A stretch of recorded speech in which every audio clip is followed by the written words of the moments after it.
I mean, again, in just 7 days, there will be a different president in charge, one who looks at this war very differently. He will have different national security advisors, a new chief of staff. There will be a transfer of power. And that process overall is nothing new. I mean, this has happened every time a new president has been sworn in since 1801, including between parties.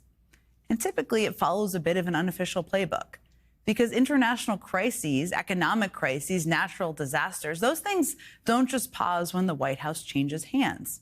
Policy may change, of course, personnel may change, but the fires don't stop and the crises grind on. That was true in 2008 when Barack Obama was elected and the country and the world was in the middle of a global financial crisis. I worked on that presidential transition in that White House, and there were daily meetings and briefings and calls between incoming and outgoing officials who were overseeing the crisis throughout, from the moment President Obama was elected. Sure, there were differences of policy views, but there were also a shared interest and commitment to preventing the economy and the markets from collapsing. And this was done between, remember, an incoming president, Barack Obama, who basically won the Democratic primary by running against the war that the outgoing president, George W. Bush, had started. But the Bush team still opened their doors. They still offered assistance and expertise and briefings. And that all became a model for how President Obama asked all of us to handle the incoming Trump team in 2016 when I was still working for him. I mean, it wasn't easy. They didn't follow the unofficial playbook. They didn't seek the briefing book. They didn't seek expertise. And Lord knows when it came time for them to leave the building 4 years later, they lit a match to the time-honored tradition of a peaceful transfer of power. But that's in the past. That all leads us to today. And yes, I fully expect, as should you, that until the moment the Biden team leaves, every person speaking on the record from the current administration will say they're having productive and constructive conversations with the incoming team. And we should hope that they are, all of us. And they say that because they hope they are too. But there are some signs that things are not going exactly as they should. Like this report today from the Associated Press, revealing that Trump's incoming national security team is questioning career civil servants about who they voted for in the election and whether they made social media posts considered incriminating by Trump's team. I mean, let me tell you, these people are not political wonks. They are experts on policy. They've served Republican and Democratic presidents, some of them for decades. They know the ins and outs of negotiations and crises, both global and domestic. They are the brains that make continuity through a crisis possible.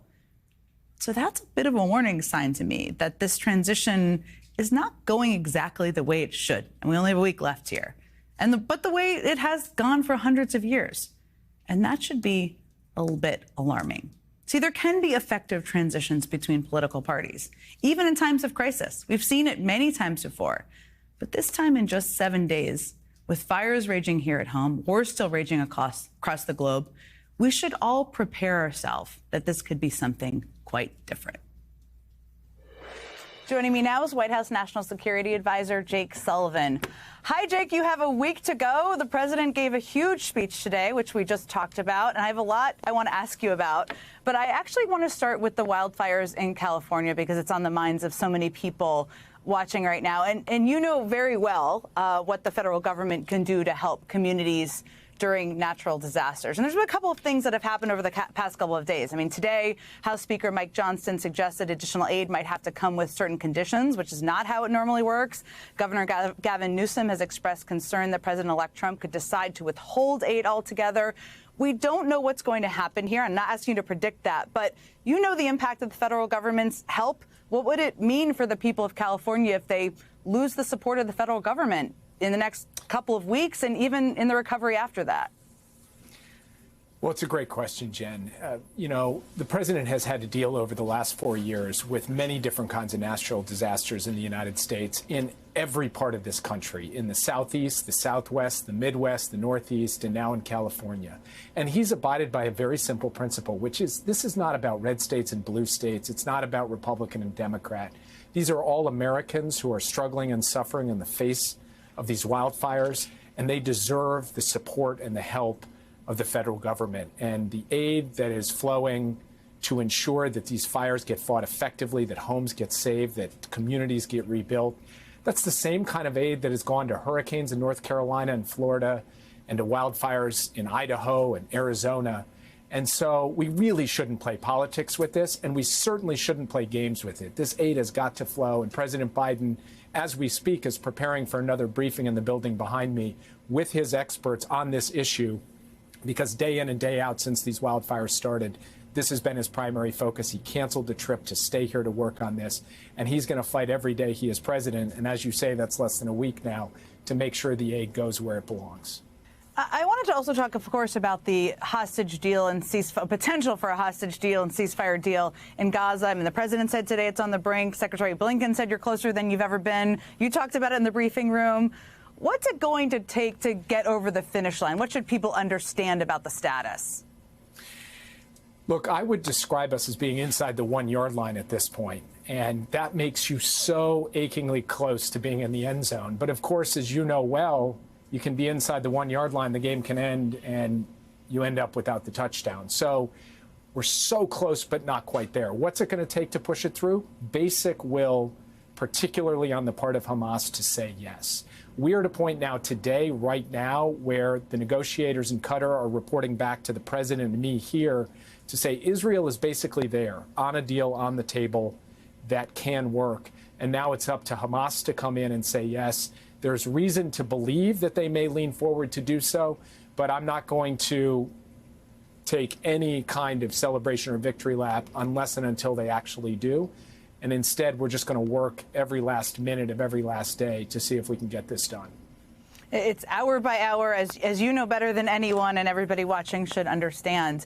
Now is also the moment. I know you're probably exhausted, but also reflecting a bit on the last couple of years and looking back. I mean, as we look over a year into this war, there's often this expectation that the United States can control foreign leaders or control their actions. That's not how negotiations or global power works.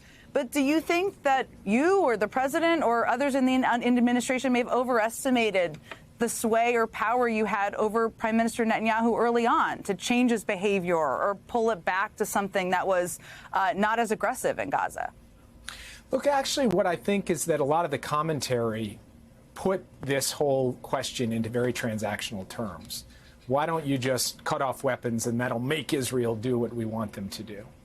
From our perspective, Israel was not just being attacked by Hamas. It was being attacked by Hezbollah. It was being attacked by the Houthis. It was being attacked by the Shia militia groups in Iraq and Syria. And it was being attacked by Iran itself. So the notion that we would stop military assistance to a friend under assault from all those different fronts was not something that sat well with the president. But he did take the very strong view that while we were going to stand up for Israel's defense and security, we also were going to speak out on principle on protecting the basic rights and lives of civilians in Gaza. And that meant pushing Israel when we felt they went too far. It meant pushing for more humanitarian assistance. And we do believe that our interventions with respect to the flow of humanitarian assistance into Gaza did save lives and did stave off the famine that was warned about at multiple points over the course of the past 14 months.